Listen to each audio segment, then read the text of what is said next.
Good morning बच्चों आज मैं आपको नया टॉपिक पढ़ाने जा रही हूँ जिसका नाम है अपवर्तनांक। अपवर्तनांक क्या होता है, इसको इंग्लिश में बोलते हैं रिफ्रैक्टिव इंडेक्स। किसी भी दिए गए दो माध्यमों में, ठीक है, किसी भी दिए गए दो माध्यमों में, ठीक है, जो दो माध्यमों होते हैं, कोई भी दो माध्यम हो सकते हैं जिसमें प्रकाश को गमन करने के लिए क्या जरूरत होती है बच्चों। प्रकाश को ट्रेवल करने के लिए हमेशा किसी माध्यम की आवश्यकता होती है। किसी माध्यम में से होकर ही प्रकाश गमन कर सकता है। प्रकाश जो होता है, ठीक है, तो प्रकाश जो होता है उसको उसके युग्मों के लिए होने वाली दिशा परिवर्तन को अपवर्तनांक के रूप में व्यक्त करते हैं।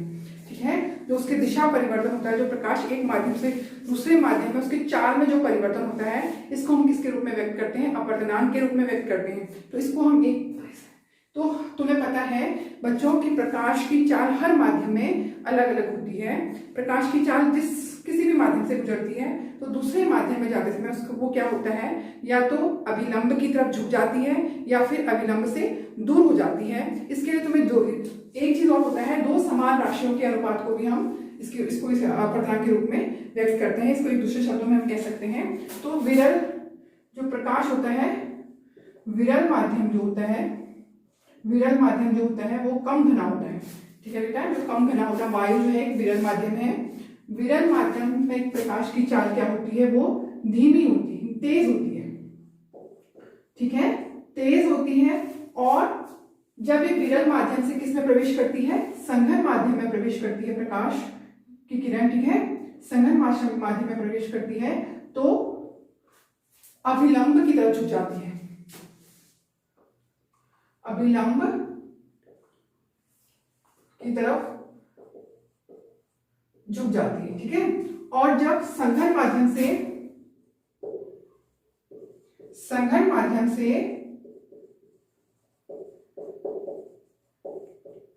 विरल की तरफ जाती है, ठीक है, जब प्रकाश की किरण संघन माध्यम से विरल की तरफ जाती है तो उसकी चाल जो होती है वो क्या होती है, धीमी पड़ जाती है। ठीक है,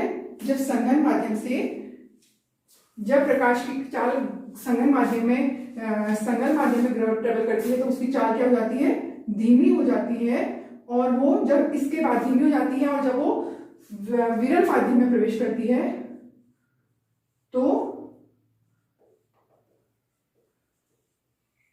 अभिलंब से दूर हट जाती है।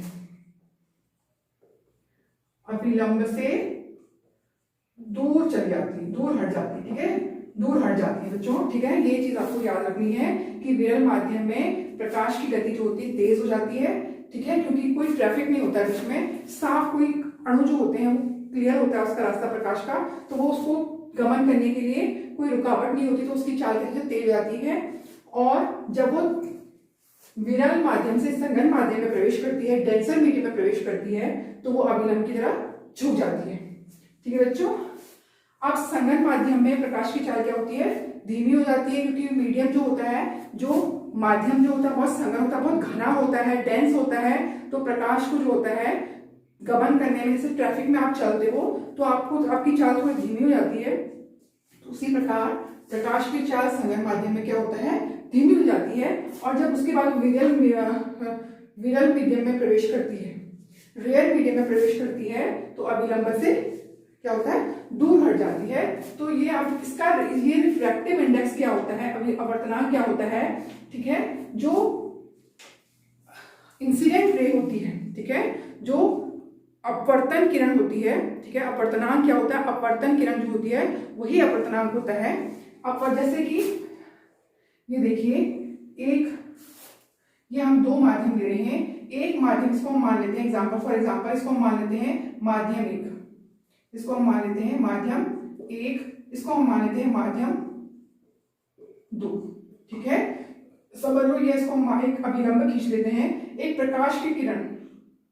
ठीक है बच्चों, एक प्रकाश की किरण तिरछी जब तिरछी माध्यम 1 से तिरछी माध्यम 2 में प्रवेश करती है तो ये अभिलंब की तरफ झुक जाती है। ठीक है बच्चों, ये अभिलंब की तरफ झुक जाती है। और इसमें प्रकाश की चाल यहाँ पे प्रकाश की चाल को हम एक v1 मान लेते हैं, इसको प्रकाश की चाल को v2 मान लेते हैं। तो इसके अनुपात को ही अपवर्तनांक कहते हैं। ठीक है बच्चों, तो इसको हम दिखाएंगे कैसे, इसको हम दिखाएंगे जब प्रकाश की चाल माध्यम 1 से माध्यम 2 में, अपवर्तनांक क्या होता है, अपवर्तनांक को हम n से डिनोट करते हैं, अपवर्तनांक को हम छोटे n से डिनोट करते हैं। अब इसको लिखेंगे, इसको हम पढ़ेंगे से अपवर्तनांक माध्यम 2 का अपवर्तनांक माध्यम 1 के सापेक्ष, ठीक है, माध्यम 2 का अपवर्तनांक माध्यम 1 के सापेक्ष माध्यम 1 में प्रकाश की चाल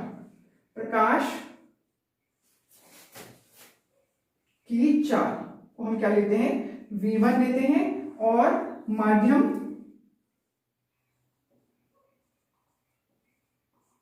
2 में प्रकाश की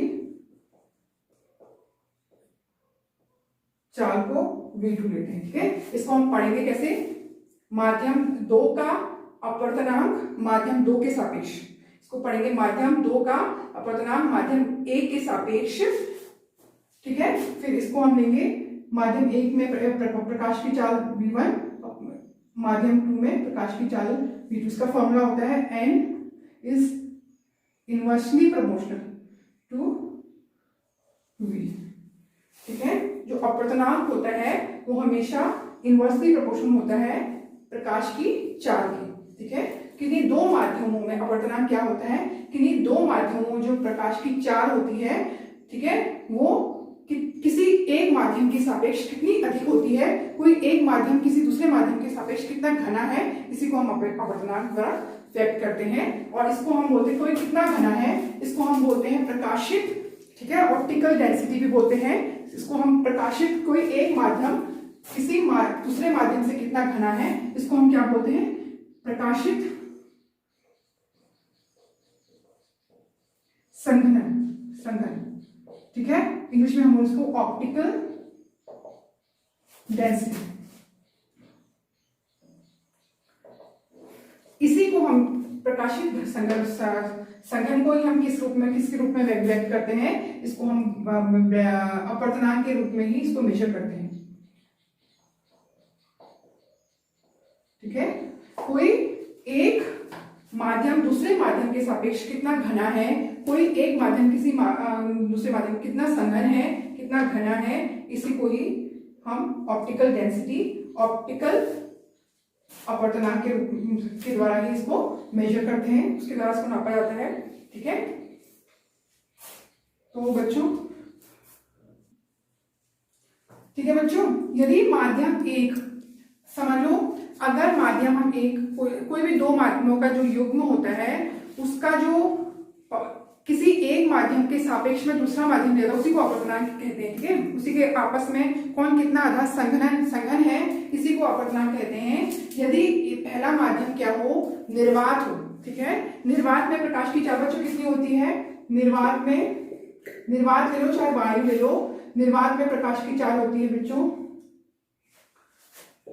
में प्रकाश की चाल, ये आपको याद रखना है, इज इक्वल टू 3 × 10⁸ मीटर पर सेकेंड होती है निर्वात में प्रकाश की चाल, ठीक है बच्चों। यदि माध्यम एक में निर्वात की चाल, माध्यम एक हमारा क्या है, निर्वात है, तो हम माध्यम दो क्या लेंगे, माध्यम दो होगा तो माध्यम दो का अपवर्तनांक क्या होगा, माध्यम एक के सापेक्ष माना जाएगा। तो माध्यम जैसे अपवर्तनांक को मैंने आपको बताया था n होता है इसका सिंबल, तो n को हम m दिखाएंगे, माध्यम को मीडियम बोलते हैं, तो किसी माध्यम का अपवर्तनांक क्या दिखाया जाएगा, C/v, ठीक है। C क्या होता है, C होता है निर्वात में प्रकाश की चाल, ठीक है, वायु में प्रकाश की चाल, ठीक है।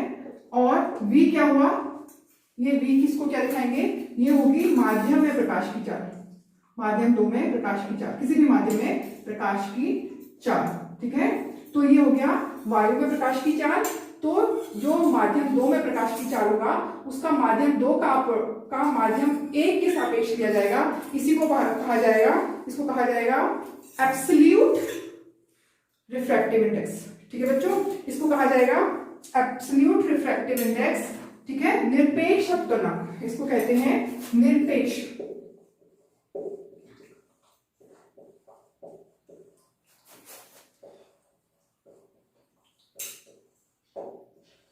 या एब्सोल्यूट।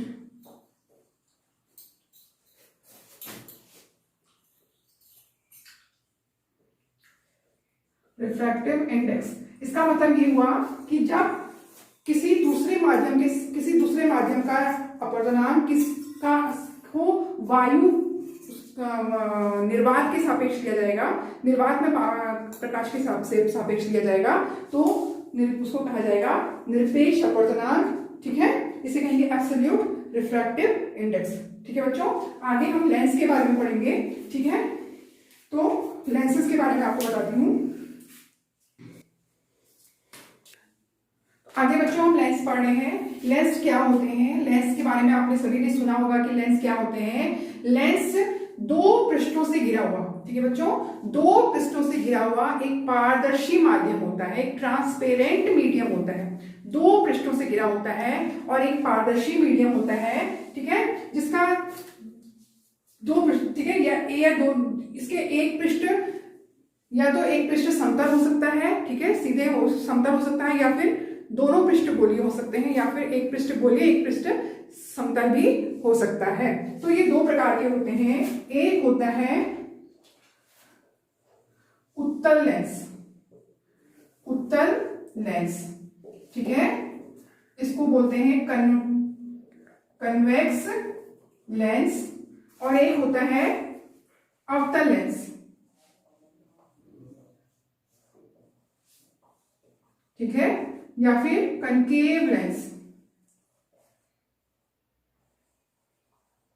ठीक है बच्चों, ये दो पृष्ठों से घिरा हुआ कोई पारदर्शी माध्यम जिसका एक पृष्ठ गोलीय हो सके, कम से कम उसका एक पृष्ठ गोलीय होना चाहिए, दूसरा पृष्ठ समतल हो जाएगा तो चल जाएगा। ठीक है, तो चाहे एक पृष्ठ गोलीय हो या फिर दोनों पृष्ठ गोलीय हो, वो कहलाता है लेंस। और लेंस दो प्रकार के होते हैं। एक होता है उत्तल लेंस, इसको कन्वेक्स लेंस बोलते हैं। दूसरा होता है अवतल लेंस, इसको बोलते हैं कनकेव लेंस। उत्तल लेंस को हम कन्वर्जिंग लेंस भी बोलते हैं, ठीक है बच्चों, और अवतल लेंस को हम डाइवर्जिंग लेंस भी बोलते हैं। ठीक है बच्चों, तो बच्चों उत्तल लेंस बच्चों इस टाइप से होते हैं, इसका बाहरी पृष्ठ जो पृष्ठ होता है बाहर को उभरा होता है। ठीक है बच्चों, ये होता है उत्तल लेंस इस टाइप से। ठीक है, ये होता है उत्तल लेंस। ठीक है, इसको बोलते हैं उत्तल लेंस, या फिर अभिसारी लेंस भी बोलते हैं इसको बोलते हैं अभिसारी लेंस, अभिसारी लेंस। ठीक है, या फिर कन्वर्जिंग लेंस। ठीक है, अभिसारी लेंस बोलते हैं, या फिर इसको बोलते हैं कन्वर्जिंग लेंस।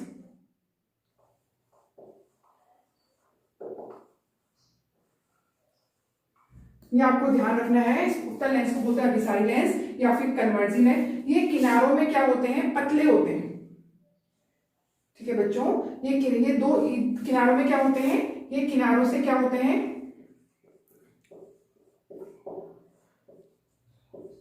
से पतले तथा बीच में मोटे होते हैं। बीच में क्या होते हैं? मोटे होते हैं। ठीक है, ये इनके दिखने में ऐसे होते हैं। ये ऐसे भी हो सकते हैं, एक साइड इनका एक गोलीय पृष्ठ हो सकता है, दूसरी साइड समतल, ऐसे भी हो सकते हैं। ठीक है, या फिर ऐसे भी हो सकते हैं। उत्तल लेंस एक पृष्ठ दो गोलीय पृष्ठों से घिरा होता है, या फिर एक गोलीय पृष्ठ से घिरा होता है, दूसरा पृष्ठ समतल भी हो सकता है। ठीक है बच्चों,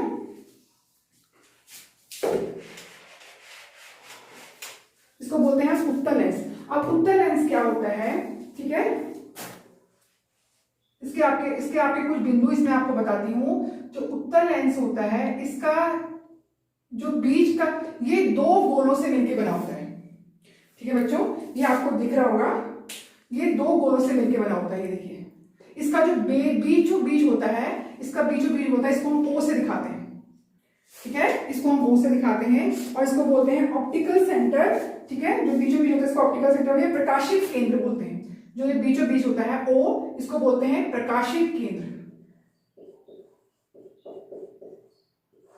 बीचों बीच जो होता है इसको बोलते हैं प्रकाशित केंद्र। जो इस लेंस का बीचों बीच होता है इसको बोलते हैं प्रकाशित केंद्र बोलते हैं, या फिर ऑप्टिकल सेंटर।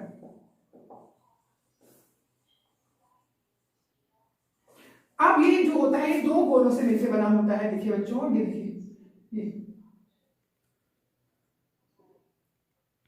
ठीक है, ये दो गोलों से मिलकर बना होता है। ठीक है, ये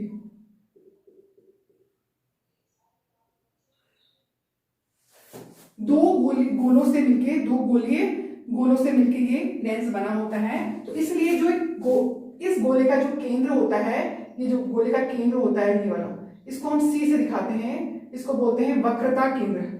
तो इसलिए इसमें दो होते हैं, दो गोलों से मिलकर बना होता है, इसलिए इसमें दो वक्रता केंद्र होते हैं, C1 और C2। ठीक है बच्चों, तो C होता है वक्रता केंद्र, इसको बोलते हैं सेंटर ऑफ कर्वेचर। जैसे आपने दर्पण में पढ़ा था ठीक वैसे ही सेंटर ऑफ कर्वेचर। ठीक है, और इन तीनों में से होकर एक रेखा जो वक्रता केंद्र और प्रकाशित केंद्र से होकर गुजरती है, इसको बोलते हैं P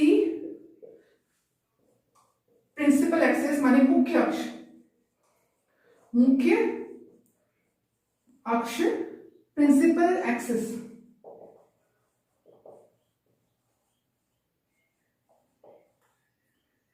ठीक है बच्चों, अब देखिए अगर कोई प्रकाश किरण, ये मुख्य अक्ष के, अगर कोई प्रकाश की किरण मुख्य अक्ष के समांतर गुजरती है, ठीक है, ये देखिए कोई प्रकाश की किरण मुख्य अक्ष के समांतर, अगर प्रकाश की किरण मुख्य अक्ष के समांतर, कोई भी प्रकाश किरण यहां से भी आ रही है, यहां से भी आ रही है, ये मुख्य अक्ष के समांतर जाती है, तो लेंस से टकराने के बाद ये अपवर्तित हो जाती है और एक बिंदु पर टकराती है। ठीक है बच्चों, एक बिंदु पर टकराती है, ऐसे बहुत सारे प्रकाश की किरण अगर इससे टकराती है तो ये एक बिंदु पे टकराती हैं, सभी एक ही बिंदु पे टकराती हैं, उस बिंदु को बोलते हैं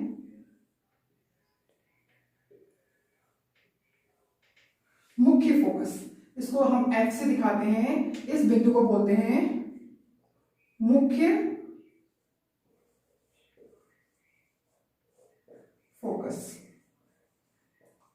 ठीक है बच्चों, इसको बोलते हैं मुख्य फोकस, और ये मुख्य फोकस को हम दिखाते हैं F1।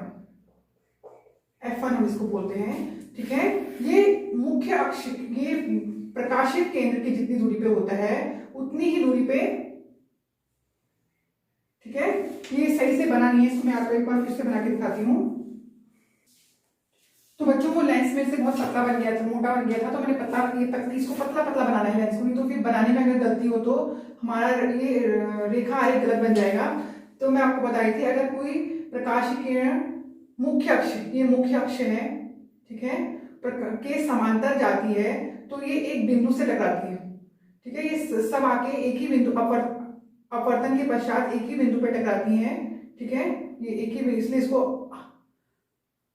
अभिसारी लेंस भी बोलते हैं। अभिसारी माने सारी प्रकाश की किरण एक ही जगह पे इकट्ठी आती हैं, तो ये इस बिंदु पे आके इकट्ठी हो रही हैं, तो इसको ये इसी बिंदु पे आके इकट्ठी हो जा रही हैं। ठीक है, और यहाँ पे क्या होता है, इसको हम फोकस बोलते हैं, F से दिखाते हैं। ठीक है, ये फोकस भी दो होते हैं, इसको हमने देखो F1 और F2 कहा है। साइड भी अगर इधर से प्रकाश की किरण आ रही है तो इस साइड फोकस बनेगा, और इधर से प्रकाश की किरण आ रही है तो ये फोकस कल बनेगा। तो ठीक है, तो बच्चों ये तो जितनी दूरी पे ये फोकस भी दो होते हैं, एक F1 और 2F1। जितनी दूरी पर प्रकाशित केंद्र से F1 है उतनी ही दूरी पर F1 से फिर 2F1 है। ठीक है, ये आपको ये याद रखना है। तो अब आपको उत्तल लेंस द्वारा, ठीक है, कुछ नियम बता देंगे। उत्तल लेंस द्वारा किरण आरेख, उत्तल लेंस द्वारा जो किरण आरेख बनते हैं उसमें के कुछ नियम हैं जिससे कि आपको प्रतिबिंब कैसे बनता है।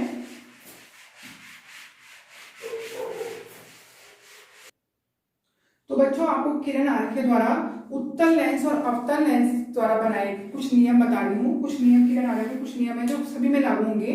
ठीक है बच्चों, तो सबसे पहले मैं आपको उत्तल लेंस के बारे में बताती हूँ।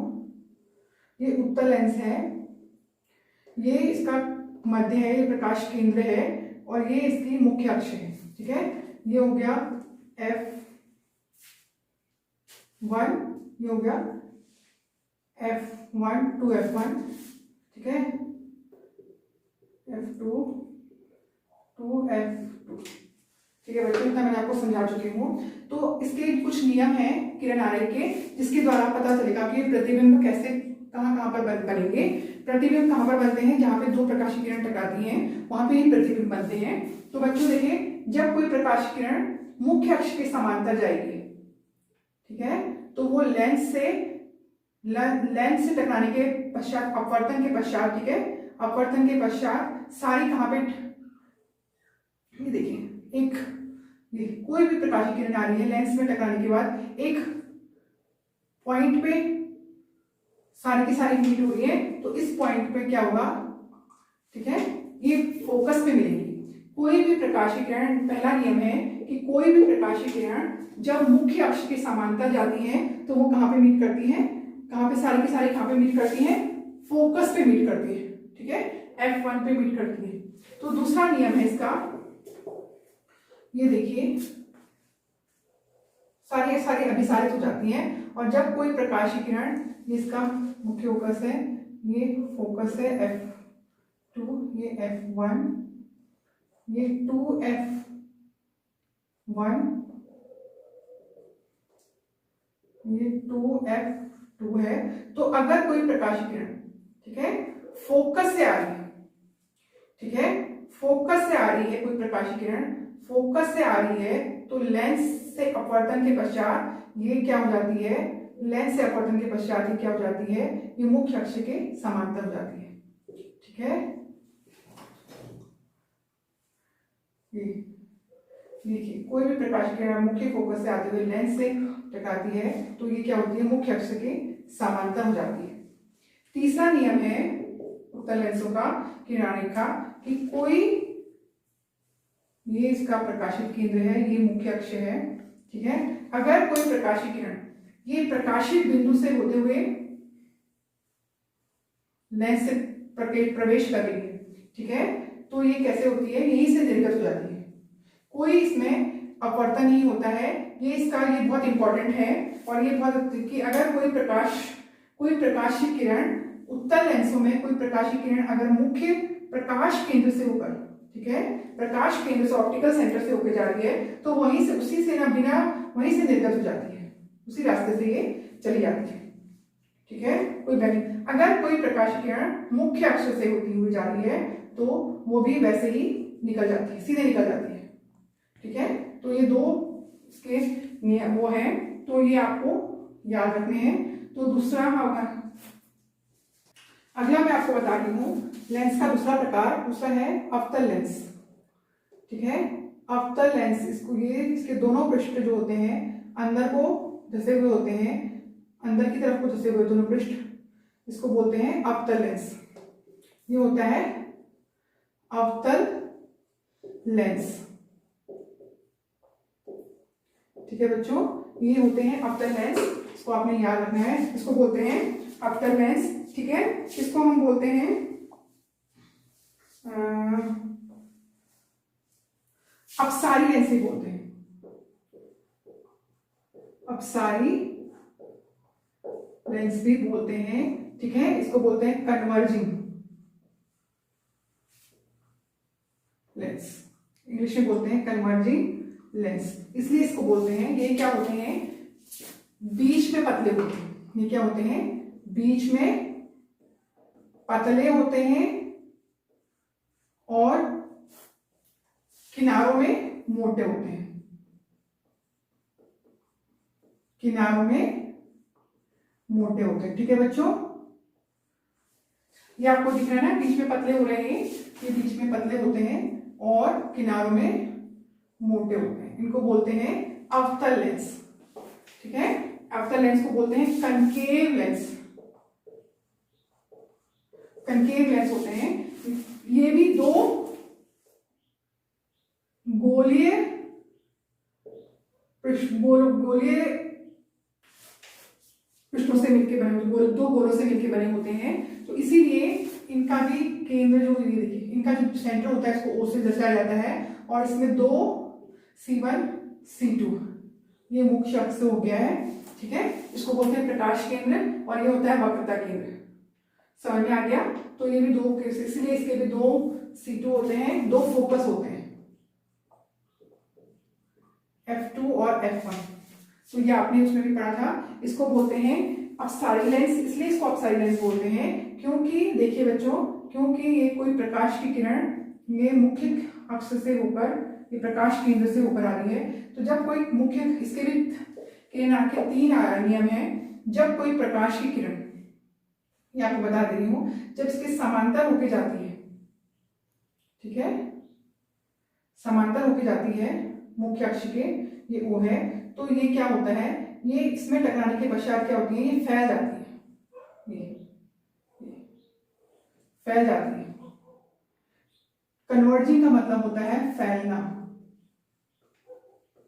ये प्रकाश की किरण क्या होता है, फैला देता है। लेकिन अगर हम इसको ऐसे माने, ऐसा प्रतीत होता है, ऐसा माने, तो ये कैसा लगता है, जैसे ये प्रकाश की किरण यहां से आ रही है।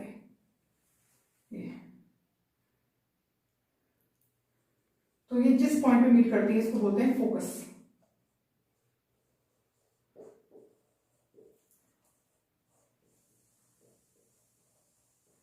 ठीक है बच्चों, ये देखिए, ये कन्वर्जिंग मिरर्स होते हैं, और ये कैसी इमेज बनाती है, ये बनाती है वर्चुअल इमेज, वर्चुअल इमेज बनाते हैं, ठीक है। वर्चुअल इमेज मीन्स होता है आभासी, आभासी प्रतिबिंब।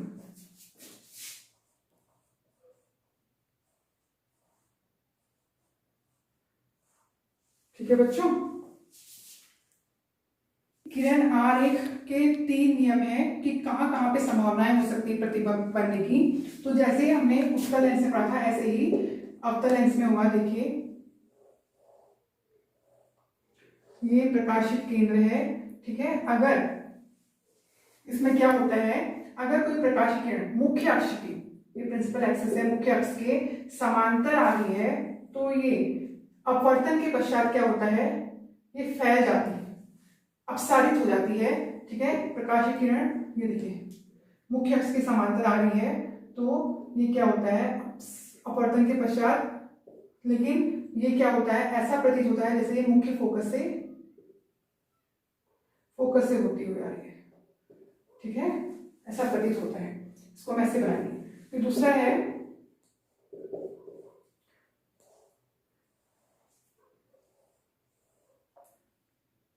अगर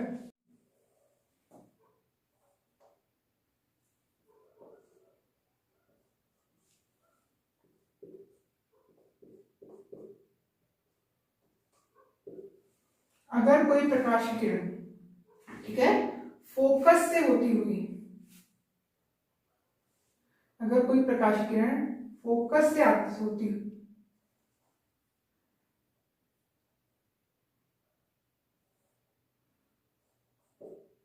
अगर कोई प्रकाश किरण फोकस से हो रही है, तो वो अपवर्तन के पश्चात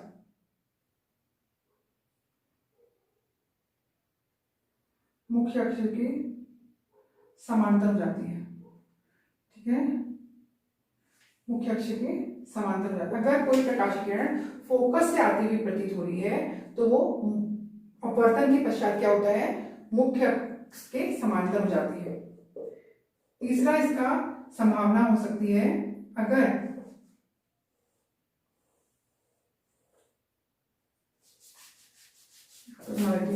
तीसरा इसका नियम है, अगर कोई प्रकाश की किरण,